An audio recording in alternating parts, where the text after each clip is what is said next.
Audio Jungle.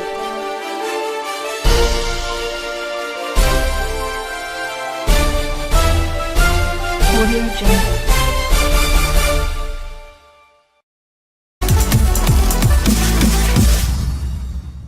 R.I.P. former Bophuthatswana leader Lucas Manyane Mangope dies. Former Bophuthatswana leader Lucas Manyane Mangope has died, it emerged on Thursday. This is according to South African Broadcasting Corporation, ZIMBABWE, which broke the news on Thursday night. Mangope was the president of Bophuthatswana, one of the apartheid-era homelands or Bantustans to which black South Africans were confined.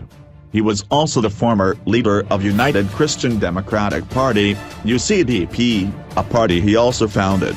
It remains unclear what the cause of death is at this stage. Tributes began pouring in on social media following news of the former leader's death. Many users took to Twitter to remember Mangope and passed their condolences to his family and friends.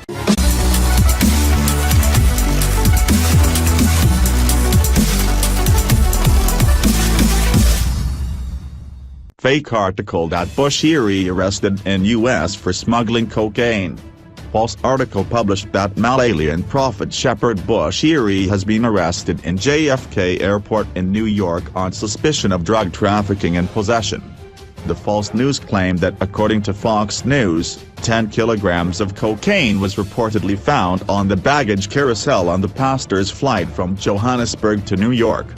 The bag containing the cocaine, which reportedly costs $1.5 million in street market value, was checked in from Johannesburg and is identical to a bag carried by the prophet.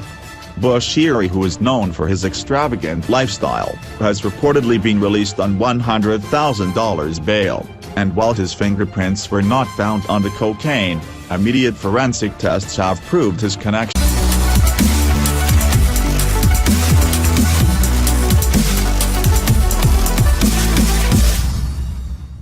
What is in Uzolo's Monsuza and Smangel's funeral pamphlet? The day draws ever closer. Uzolo's beloved characters, Monsuza, Belatakumalo, and Smangel, Sildaba, who were both recently killed, will soon get their on-screen send-off, and it will surely be a day to remember. Drum went behind the scenes and got a sneak peek at the funeral pamphlet for the two characters. The program includes a collection of hymns for Monsuza, No Tears in Heaven, Lord of All Being, and Day is Past and Gone. The day is past and gone, the evening shades appear. Oh, may we all remember well, the night of death draws near. The last hymn is read as both Smangel and Monsuza are laid to rest. Fans can catch the funeral episode on 16 February on ZIMBABWE.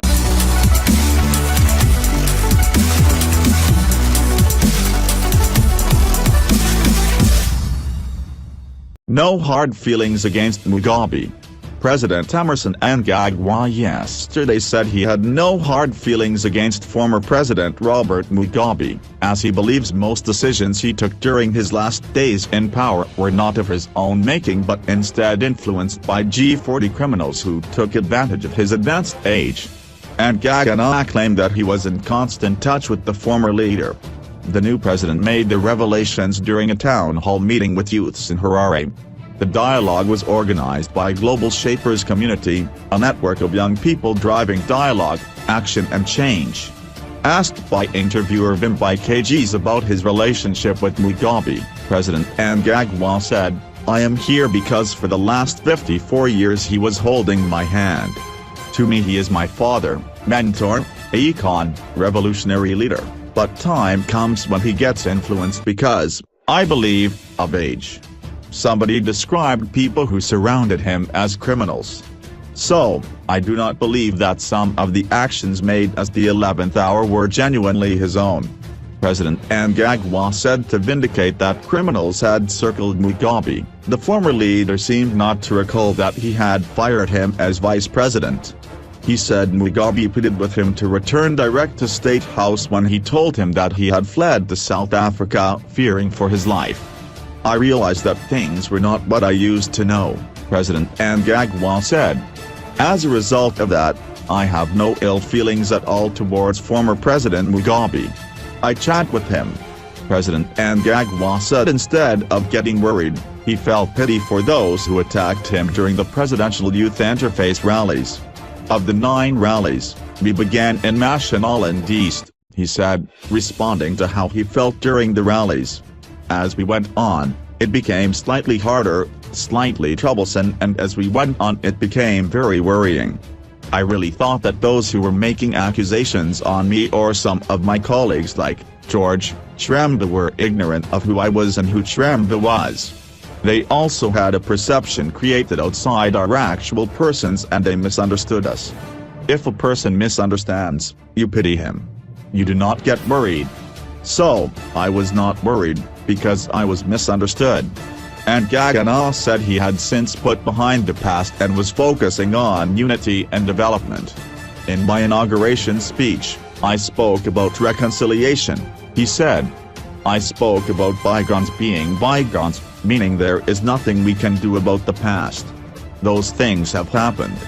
The acts of omission and commission which happened in the past, yes, in some areas we get to learn lessons from what has happened, but let us put that behind us because we will not live it again. My message as we go forward is let us preach love, unity, unity always. Mnangagwa added, we are all Zimbabweans, let us accept each other.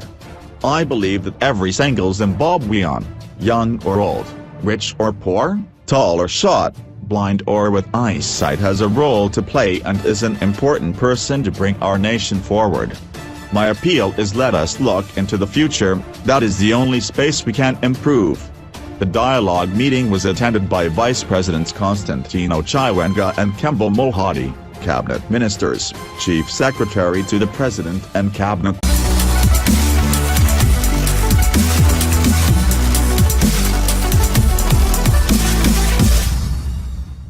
Police in Zimbabwe arrest American citizen over anti-Mugabe tweet.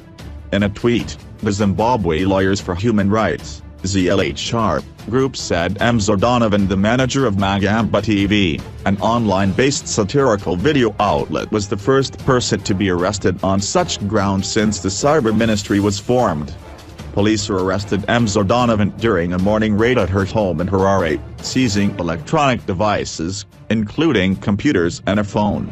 Police is yet to charge her, but they alleged that tweets emanating from her IT address are insulting to the president, referring to some tweets sent from Mzo Donovan's account which referred to a goblin, whose stepson recently bought a Rolls-Royce, but said that Mr. Mugabe was not mentioned.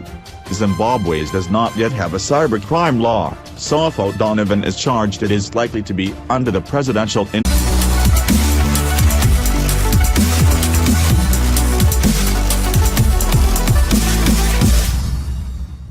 Singer Buzzizuwa pregnant with Oskido's triplets.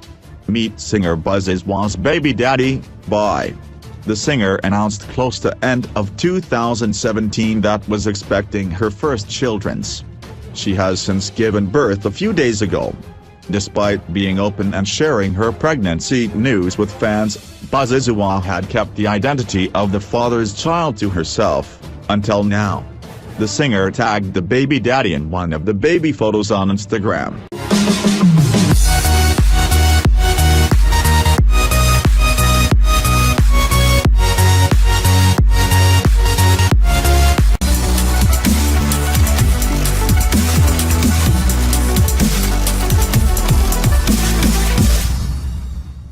Sibong Almani, who accidentally received R14.1 meter apply for NSFAS in 2018. Sibong Almani, who accidentally received 14.1 million from NSFAS to her student account and went on a wild spending spree, now apply for student funding at NSFAS. Sibong Al, now a third-year accountancy student at WSU, situated in the Eastern Cape, who mistakenly received R14.1 meter in June 2017 from the National Student Financial Aid Scheme, NSFAS, instead of the monthly or 1,400 she was entitled to for meals and books. Sibong Almani is awaiting approval from NSFAS, and friend close to her revealed to Mzansi Stories that Sibong Al has been panicking so hard because she doesn't believe NSFAS will be able to assist her to finish her third level at varsity. When we tried to call Sibong Almani for more details, her phone took us straight to voicemail.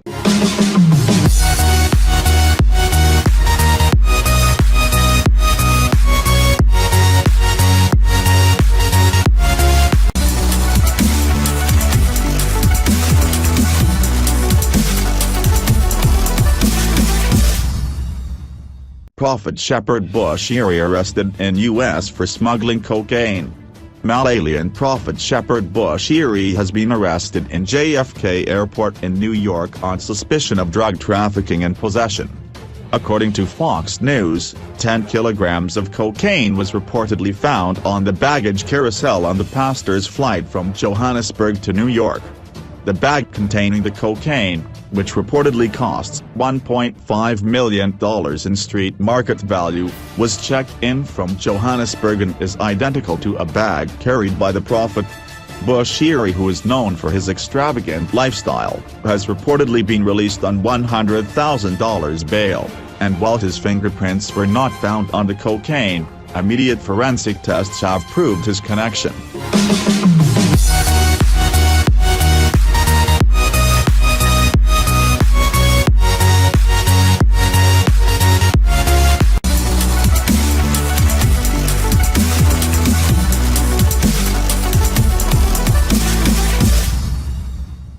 Former Homeland leader Lucas Mangope dies.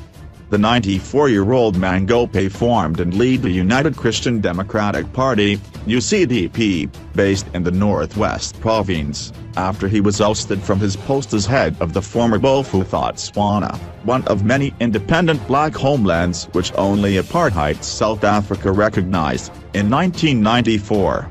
The homeland now forms part of the Northwest. He had been accused of using police brutality to suppress protest. In 1988 he was reinstated by the apartheid government, following a failed coup led by Rocky Mobane, leader of the People's Progressive Party, PPP.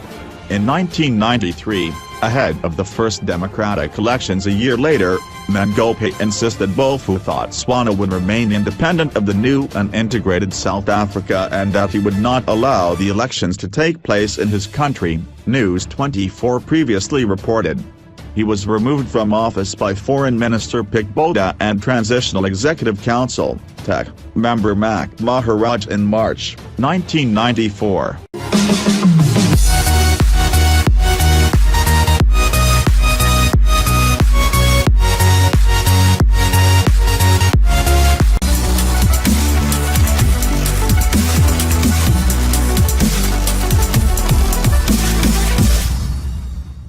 Mugabe-aligned police commissioners relieved of duties.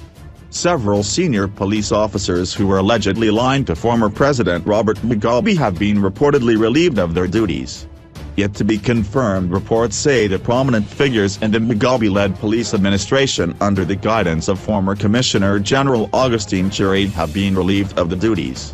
Among the ex-officers are Deputy Commissioner Generals Sabanda, Madabiri and Shambar, Commissioners Bantu, Ntbel, Tanyane Iwa, Senior Assistant Commissioners Munyanga, Gumum, Chanjata, Masakasa, Lilo, May Nzanais, Shekanayuka, Mikadza and their effective mouthpiece Senior Assistant Commissioner Charity Tramba.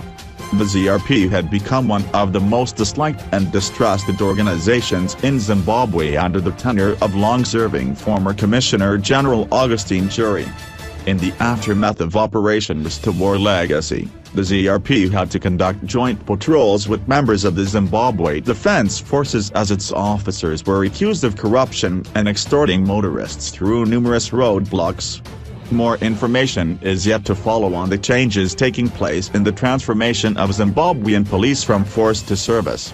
A letter of retirement which was given to one of the commissioners and signed by Acting Commissioner General Goodwin Matanga reads, January 17, 2018. Commissioner_retirement from the Zimbabwe Republic Police in terms of Section 22(3) of the Police Act, Chapter 1110. This letter serves to advise you of your retirement from the Zimbabwe Republic Police in terms of Section 22 subsection 3 of the Police Act, Chapter 11 to 101, effective from midnight on the 19 inches of January 2018. You will be paid 3 months' salary in lieu of 3 months' notice of termination of service. The Acting Commissioner General of Police avails himself this opportunity to sincerely thank you for having diligently served the organization and the people of Zimbabwe. Wishing you and your family a pleasant retirement. Mathanga, Acting Commissioner General of Police.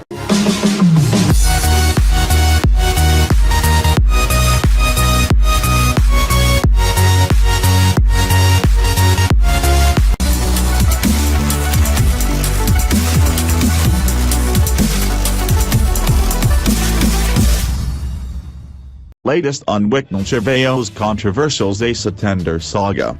The Parliamentary Portfolio Committee on Mines and Energy is putting pressure on government to implement the moribund Gananda solar energy project with haste, throwing the spotlight on flamboyant businessman Wicknell-Chiveo once more. Chiveo was awarded a $200 million tender to roll out the project, which will feed into the national grid to ease the country's electricity woes. After consummating the power deal in October 2015, no meaningful progress has been achieved to bring the project to fruition.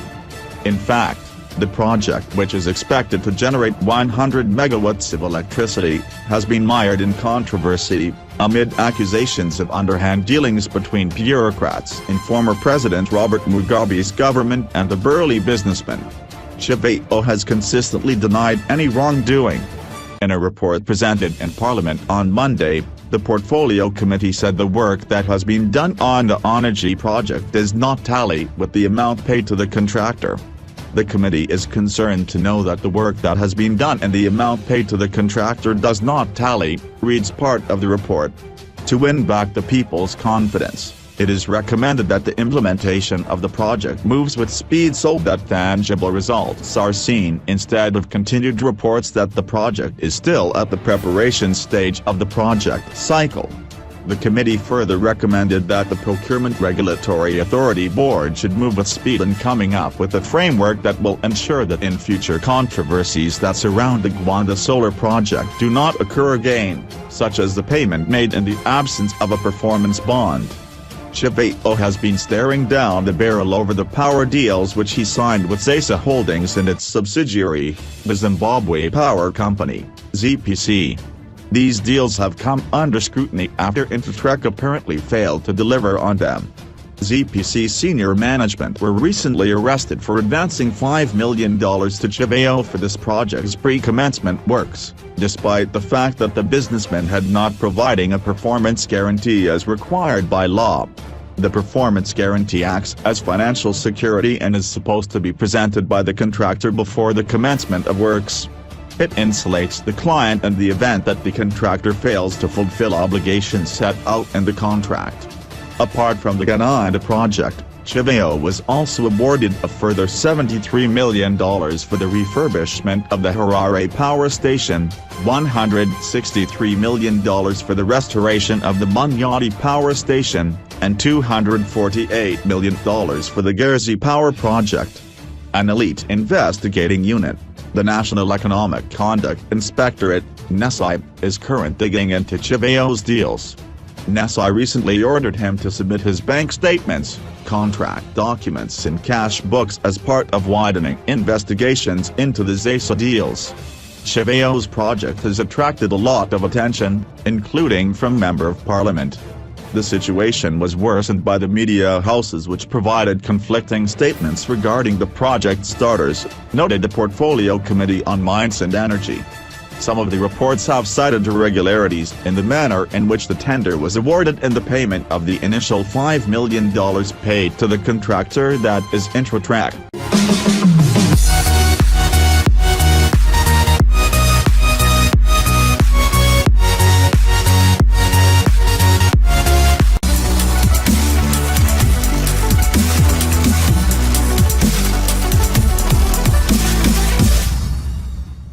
President Mugabe may name Grace as his successor.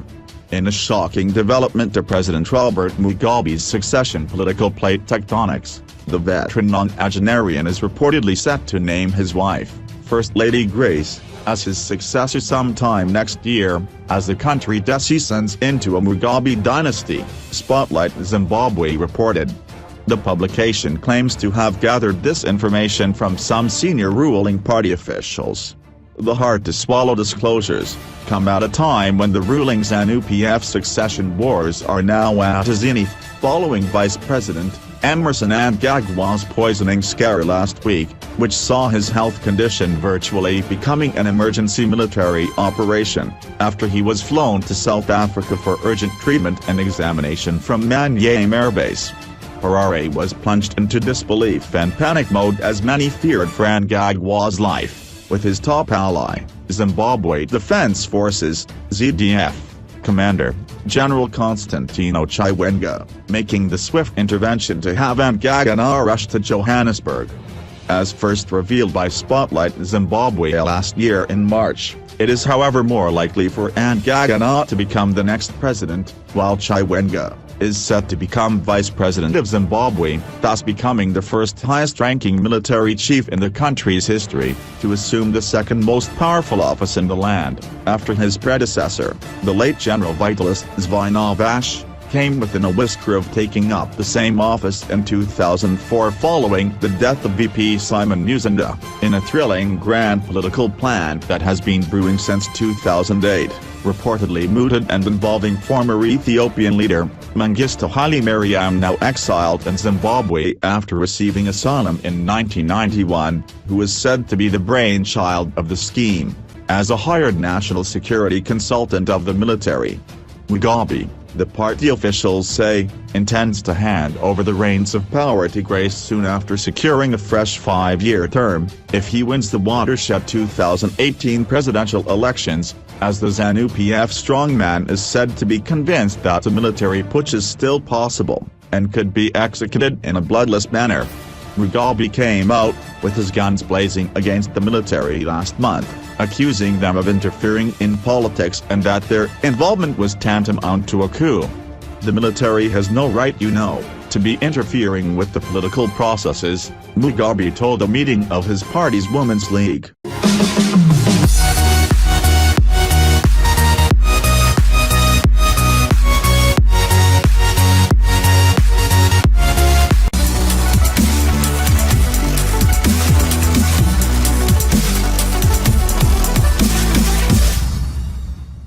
Zodwa Bantu requests to meet Mugabe. Zimbabwe's President Robert Mugabe has an unlikely admirer in Zodwa Bantu, who before arrival in the country, was scared of being deported. Zodwa said before she made the trip to Zimbabwe some fans warn her to behave because that country's president is a strict man. They were telling me that Mugabe does not allow nonsense. And as a result I would not be allowed into Zimbabwe because I am too sexy. Some feel I will be half naked and that he, Mugabe, knows that I don't wear panties, she told local journalists. Having arrived with nothing but a celebrity welcome at the Joshua Mkabukunkamo airport, Zodwa felt at home. I would love to meet Mugabe if given a chance, she said. A local socialite paid $2,500 or $32,500, to secure the VIP booth at Club Connect where he and his entourage had exclusive access to Zodwa. I don't live a fake life. This is me, I am not expensive. I am a cozy person. I love you all. God gave me this body and I am using it, she said to cheer. The entertainer became the talk of town for her skimpy outfits as an employee at Iodini Lounge in Umlazi. She raised eyebrows at the Durban July for wearing a revealing dress but said she had little worry over what people thought of her and her love for wearing no underscore wear.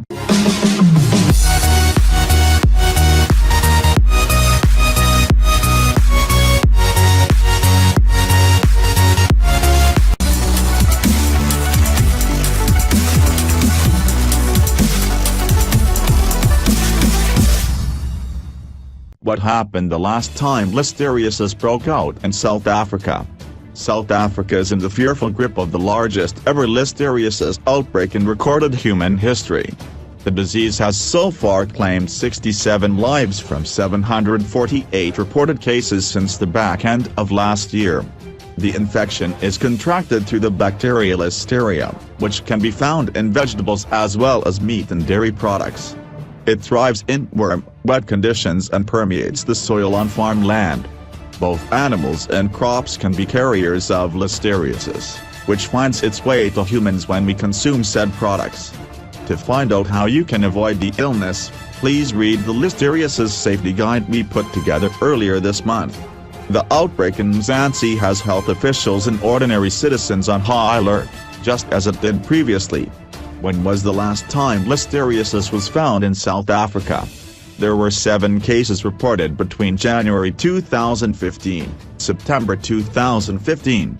All of the cases were non-fatal, and reported at a tertiary hospital in the Western Cape. When was South Africa's last outbreak of listeriosis? When the disease begins to affect people outside of a certain environment, it becomes known as an outbreak. The last listeriosis outbreak to hit South Africa was more than 40 years ago. The infection took hold of 14 people from in and around Johannesburg. A 48-year-old Sowetan male was the first to catch the disease on August 3, 1977. Then, 13 more cases were recorded over the next 9 months. A 28-year-old male was the last person to catch listeriosis on April 15, 1978. How deadly was the last listeriosis outbreak? Of the 14 patients infected, 6 died. 4 of those were newborn babies. The disease strikes pregnant mothers and neonatal infants particularly hard. 2 males were confirmed as the other victims. This meant the mortality rate was 43%. With the 2017-18 outbreak, the current mortality rate is under 9%. The listeria epidemic reported in the 1970s was the first of its kind in this country.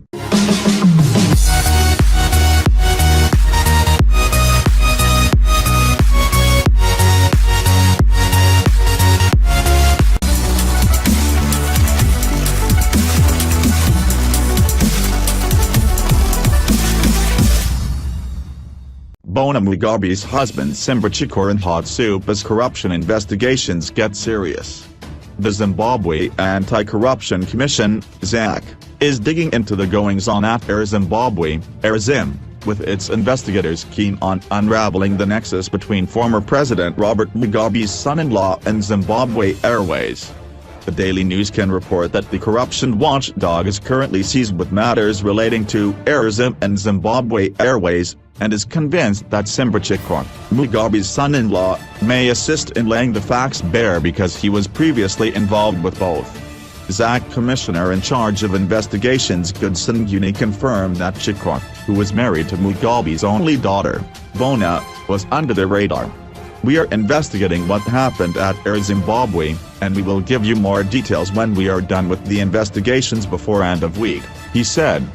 The investigations, according to insiders at ZAC, could extend to government officials who either facilitated the Zimbabwe Airways deal or had fiduciary responsibility over AirZim during the period when things fell apart at the parastatal.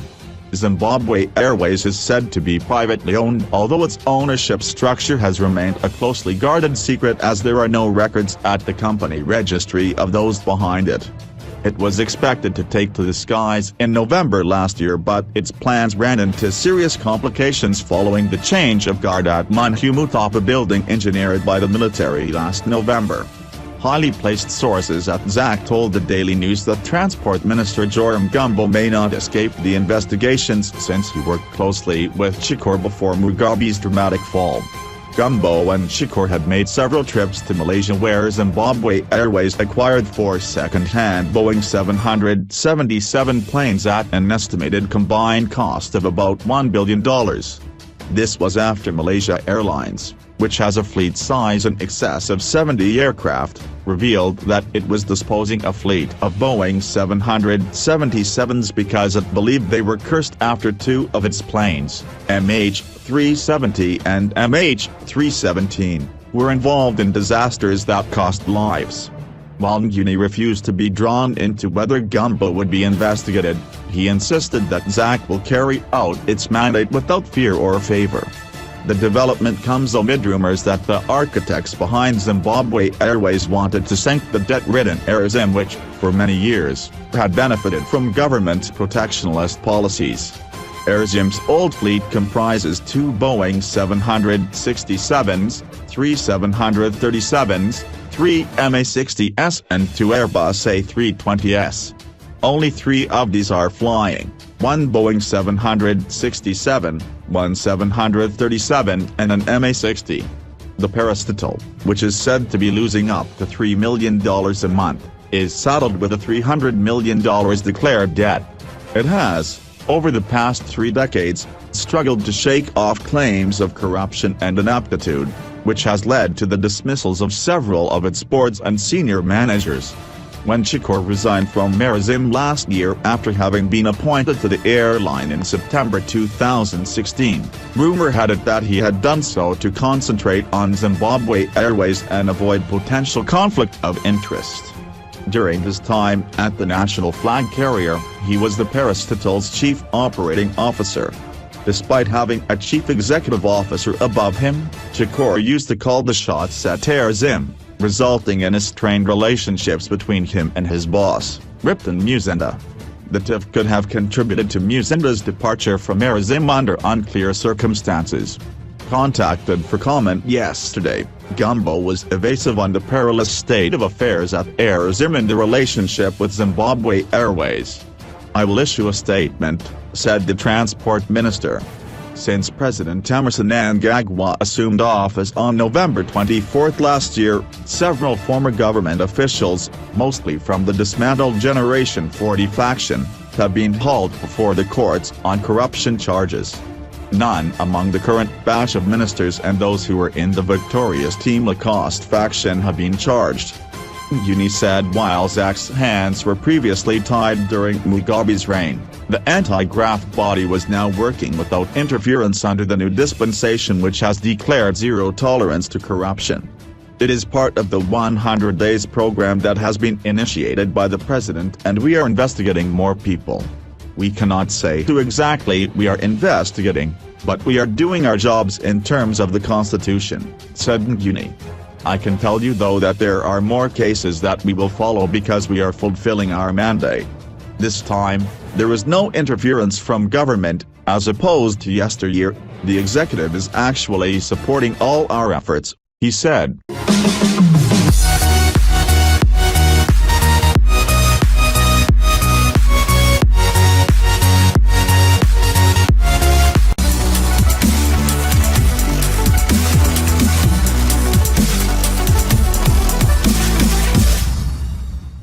Kim Kardashian and Kanye West welcome baby via surrogate. Kim Kardashian and Kanye West welcomed their third child together on Monday. Kim made the announcement on her app. "We are incredibly grateful to our surrogate who made our dreams come true with the greatest gift one could give, and to our wonderful doctors and nurses for their special care." The couple used the surrogate as Kim has placenta accreta, a life-threatening condition that caused complications during the birth of her second child, Saint. U.S. celebrity site TMZ reported Kim was in the hospital delivery room when the surrogate gave birth and was the first person to have skin-to-skin contact with the baby. Kanye was also there, but stayed behind a curtain during birth. Only once his daughter was born and Kim had the chance to hold her, did he get to hold her. There is no news on a name.